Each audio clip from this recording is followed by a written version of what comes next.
Salut, bienvenue sur Max Reportage pour essayer le Xpeng G6 Performance, nouvelle version restylée de la fin 2025. Donc on dira que c'est un millésime 2026.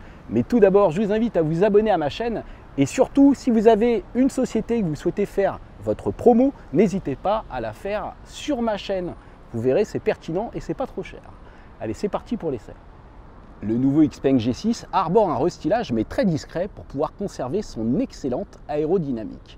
On notera tout de même à l'avant la présence de nouveaux phares tout en longueur. Le logo a été légèrement rehaussé. C'est surtout à l'arrière qu'on va trouver les principales modifications avec de nouveaux feux.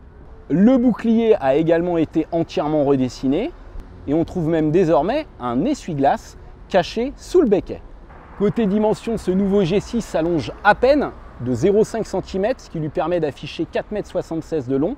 Il conserve sa largeur de 1,92 m et sa hauteur à 1,65 m. C'est proche du gabarit d'un Tesla Model Y. Il est un petit peu plus court, mais on va dire globalement qu'il est dans la moyenne des SUV familiaux 100% électriques. Côté mécanique, on peut avoir soit des versions propulsion avec un moteur à l'arrière, ou des versions 4 roues motrices à 2 moteurs, comme c'est le cas sur cette version performance. Alors quand vous n'avez qu'un seul moteur, vous avez le droit à 296 chevaux, c'est mieux que sur l'ancien modèle de 258 chevaux, et quand vous êtes sur cette version performance, eh bien c'est quasiment similaire, ça atteint 487 chevaux de puissance cumulée. La principale évolution technique concerne les batteries, désormais de type LFP, lithium fer phosphate, au lieu du NMC auparavant utilisé, donc nickel, manganèse, cobalt. Donc on va avoir des batteries plus endurantes, moins coûteuses, plus écologiques, mais plus lourdes aussi, et donc on a moins de capacité. Désormais, le constructeur annonce 80,8 kWh de capacité nette utile, alors qu'avant, on avait 87,5 kWh. Découvrons le coffre avec un grand haillon électrique, une belle ouverture, donc un coffre facile d'accès, et un volume correct de 571 litres, qui peut passer à 1374 litres une fois les dossiers de banquette entièrement rabattus. Là, vous voyez qu'on a une prise de branchement, un petit double fond en deux parties, donc on pourra loger ces câbles ici, ce qui est pas mal. Malheureusement, à l'avant, on n'a pas de frunk. À l'arrière du Xpeng G6, on est très bien installé, on a énormément d'espace aux jambes, une bonne garde au toit avec un grand toit vitré panoramique, donc on a de la lumière, c'est bien, on est bien installé aussi, même si on a quand même les genoux un peu au-dessus du fessier, mais on a une astuce, hop, la petite manette pour pouvoir incliner les dossiers de banquette, et là on est vraiment comme un pacha. C'est bien en largeur au coude, on pourra tenir à 3 avec le plancher plat. Ici c'est bien rembourré, même au niveau de l'accoudoir c'est plutôt bien rembourré. Vous voyez qu'on a des porte-gobelets ici. Côté pratique, on va aussi avoir ces buses de ventilation, deux petites prises USB-C, et au niveau des rangements, eh bien, on a ces aumônières, des bacs de contre-porte qui sont quand même assez grands mais sans antidérapant, et des accoudoirs qui sont confortables. On est plutôt bien, regardons les vitres qui descendent pas jusqu'en bas et qui ne sont pas doublés. C'est pas un vitrage feuilleté comme à l'avant. Donc je peux quand même mettre mon coude ici, mais vous voyez, la ceinture de caisse est quand même assez haute. Passons à l'avant. À l'avant, on trouve des sièges recouverts de cuir nappa, sièges électriques, chauffants et ventilés côté conducteur et passager.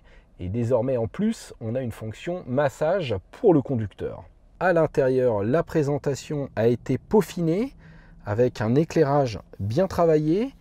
Ici, vous voyez des nouveaux aérateurs. Là, sur le dessus de la planche de bord, c'est bien rembourré. On trouve également un nouvel écran d'instrumentation qui a été amélioré avec une meilleure définition. Là, vous voyez les pare-soleil très bien faits avec du simili Alcantara et une grande glace éclairée. Maintenant, les parties basses du mobilier restent composées de plastique rigide. Alors ici, quand on pose son genou, c'est pas trop dur, mais c'est pas non plus très rembourré. Et on n'a toujours pas de boîte à gants. Cela dit, on a le droit à deux chargeurs à induction ventilés, des porte-gobelets, un accoudoir assez profond avec de la feutrine. Là, sous la console, un autre rangement avec toutes les prises qu'on veut, USB, USB-C, 12 volts. Et enfin, des bacs de contre-porte assez larges. Le volant est ovale plutôt que rond. Il est agréable à prendre en main. Le système multimédia repose sur un nouvel écran tactile. Vous noterez que cet écran peut se partitionner. Ce système exploite un processeur NVIDIA très puissant et vous voyez que c'est assez fluide, même très fluide.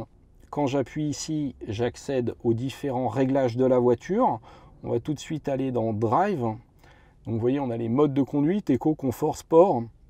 On peut jouer sur la réponse de l'accélérateur, l'assistance de direction, la gestion de la pédale de frein et la régénération. Vous voyez qu'on a 4 modes avec le X-Pédale, donc c'est le One Pedal. Quand j'appuie ici, j'ai accès aux différentes applications et vous voyez que j'ai Apple CarPlay et Android Auto. Donc on a accès aux radios numériques, mais surtout à une chaîne Hi-Fi très puissante avec 18 haut-parleurs. Et on trouve aussi une application pour smartphone. Passons au volant. Allez, on démarre en ville. Alors ce qu'il y a de bien, c'est qu'on a désormais un rétro caméra qui est très pratique parce qu'on ne voit pas grand chose à l'arrière en natif avec les appuis-tête et la petite custode. Marche arrière, vous voyez qu'on a une super définition au niveau des caméras avec une vue à 360. C'est impeccable. Et c'est parti, je manœuvre. Alors en termes de diamètre de braquage, on va être à 11,6 mètres. Ce qui, je dirais, est moyen, correct pour un véhicule de ce gabarit. C'est mieux qu'un Tesla Model Y par exemple, mais c'est pas non plus exceptionnel. Cela dit, c'est assez maniable et puis on peut paramétrer la direction sur plusieurs modes. Là, on va essayer de passer là. C'est bien étroit, on va faire attention au trottoir.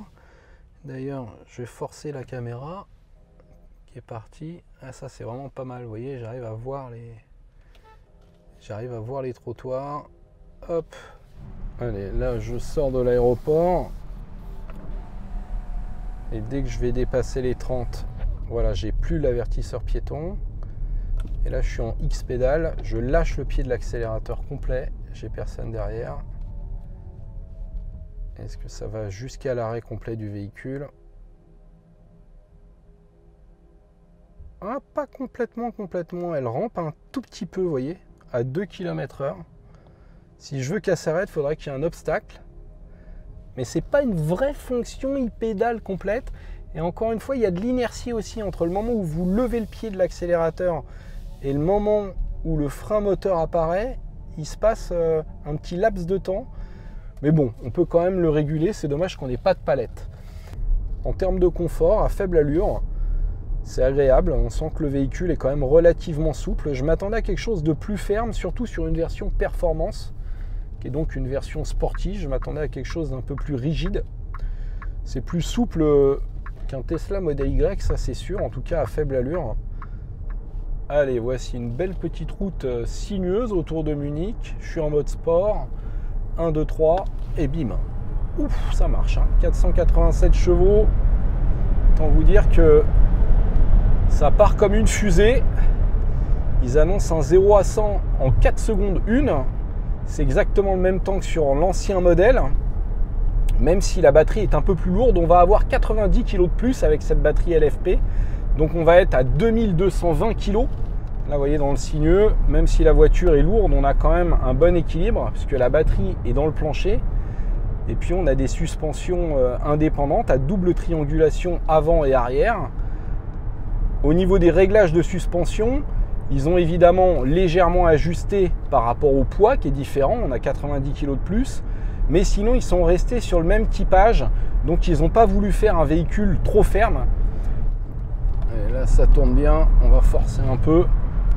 Et même si ça prend un petit peu de roulis, ça se vautre pas quand même.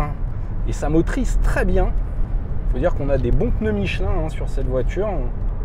Alors la direction est pas aussi précise je trouve que celle d'un Tesla Model Y. On va dire qu'elle est très assistée. Après on peut la régler, on l'a vu. Donc, en tenue de route c'est stable et rassurant. Et là je vais profiter de la ligne droite pour prendre les freins. 1, 2, 3. Oh, ça freine. Ça freine très très fort. Au niveau de l'endurance, je ne sais pas ce que ça donnera, mais en termes de mordant, ça marche. Après, la pédale est assez douce en début de course et après, on a de l'attaque. Mais je trouve ça plutôt pas mal dosé. Ça évite d'avoir des à-coups en ville. Encore une fois, on est sur un gros SUV familial, donc il est capable de rouler vite. Mais c'est pas non plus une voiture de sport. Allez, maintenant on emprunte un petit bout d'autobahn allemande, comme on les aime. Donc on s'insère sans s'énerver. Faut dire qu'avec presque 500 chevaux, c'est facile. Plus de 660 Nm de couple. Donc autant vous dire que les reprises sont fulgurantes. Et là, comme on est sur autobahn illimité, je vais pouvoir vous montrer un 136 160, 1, 2, 3, pouf. Et voilà, on est à 160. Ouais, donc on prend 2,13 compteurs à fond. Hein. Ça fait 207 sur Waze. Au niveau de l'amortissement, c'est vraiment pas mal parce que la voiture ne pompe pas, elle ne flotte pas, elle est quand même bien maintenue, elle est stable à haute vitesse. Quand je suis à 130-136 km/h, j'ai très peu de bruit d'air. Hein. C'est vraiment top en insonorisation. Il faut dire que la voiture a vraiment la forme d'un galet ou d'un œuf. Donc elle fend l'air, comme on dit. Et maintenant qu'on a un tout petit béquet à l'arrière, elle devrait apporter un tout petit peu plus de stabilité. Maintenant, avec 2220 kg et des gros boudins comme ça, c'est quand même bien posé. Allez, là j'ai mis les aides à la conduite. Je vais me caler, vous voyez, à 150 km/h, puisque c'est illimité. Et même à 150, j'ai vraiment très peu de bruit d'air. Les bruits de roulement sont bien contenus aussi. Maintenant, on est quand même sur du billard ici. Hein. Le revêtement est très bon. Mais sur route, les bruits de roulement m'ont pas gêné. Donc, c'est que l'insonorisation est vraiment excellente. Je pense qu'elle est meilleure que chez Tesla, l'insono, même si on n'a pas de vitrage feuilleté à l'arrière. C'est pas mal du tout. Donc, je suis au régulateur de vitesse à 150. Hein. C'est bien, il marche au-dessus de 130, ce qui n'est pas toujours le cas sur les voitures. Donc c'est très bien géré. Il faut dire qu'on a de nombreuses caméras. Ils ont même amélioré les caméras sur cette génération. Alors même si on n'a pas d'affichage tête haute, franchement l'instrumentation est très lisible, elle est vraiment top. On voit le trafic, on a son ordinateur de bord. Et il y a un truc qui est super sympa, c'est qu'on peut afficher le GPS dans l'instrumentation. On peut même afficher Waze sur cette génération. Et ça c'est top. Allez, là ça repasse à 120, donc on rebascule à 120 facilement avec la petite molette là pour régler la vitesse. C'est dommage que ce soit pas affiché un peu plus gros la vitesse, c'est vraiment petit. Comme le petit volant bleu LCC qui peut se déconnecter de temps en temps. Et pour le coup il va pas biper, donc vous perdez le maintien de ligne. Mais quand ça fonctionne et que vous avez bien le volant bleu, ça fonctionne à merveille. La voiture est bien calée. Alors en termes de consommation moyenne, le constructeur annonce 18,4 kWh au 100, mais ça c'est selon les normes. Pour une autonomie totale maxi de 510 km WLTP, donc c'est 40 km de moins que l'ancienne génération avec les batteries NMC qui offraient plus de batterie, 87,5 au lieu de 80,8 sur celle-ci. Donc on perd un peu en autonomie, mais la consommation elle reste la même. Donc ça veut dire qu'on va être autour, je dirais, de 18 kWh en usage mixte. Et sur autoroute française, donc à 130, ça oscillera, je dirais, entre 24 et 26 kWh. Donc vous ferez, je dirais, minimum 300 km sur autoroute et vous pourrez aller jusqu'à 450 km en usage mixte. Bref, on a perdu un petit peu par rapport à avant, mais ça reste correct comme rayon d'action. Et en plus, eh bien, ça recharge très vite. L'ancienne chargeait à 280 kW maxi. Et là, ça va encore plus vite sur cette nouvelle génération. C'est ce qu'on va aller voir tout de suite. Et nous voici sur une borne de charge rapide en courant continu où notre XPeng G6 peut théoriquement prendre jusqu'à 451 kW de puissance de charge pour charger de 10 à 80% en seulement 12 minutes. Un record.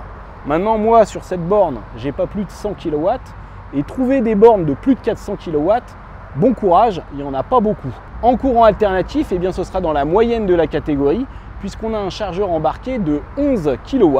Parlons enfin du tarif qui démarre à partir de 46 990 € sur la version de base propulsion à un seul moteur. Et si vous voulez cette version haut de gamme performance, il vous en coûtera 50 990 €. Alors c'est une somme certes, mais c'est moins cher dans la version performance que le Tesla Model Y Performance justement qui est aujourd'hui à 61 990 €. Et à cela s'ajoute une garantie 7 ans ou 160 000 km. J'espère que cette vidéo vous a plu, je vous invite à vous abonner à ma chaîne et je vous dis à très bientôt. Abonnez-vous, abonnez-vous, abonnez-vous et je cherche des sponsors. Ciao.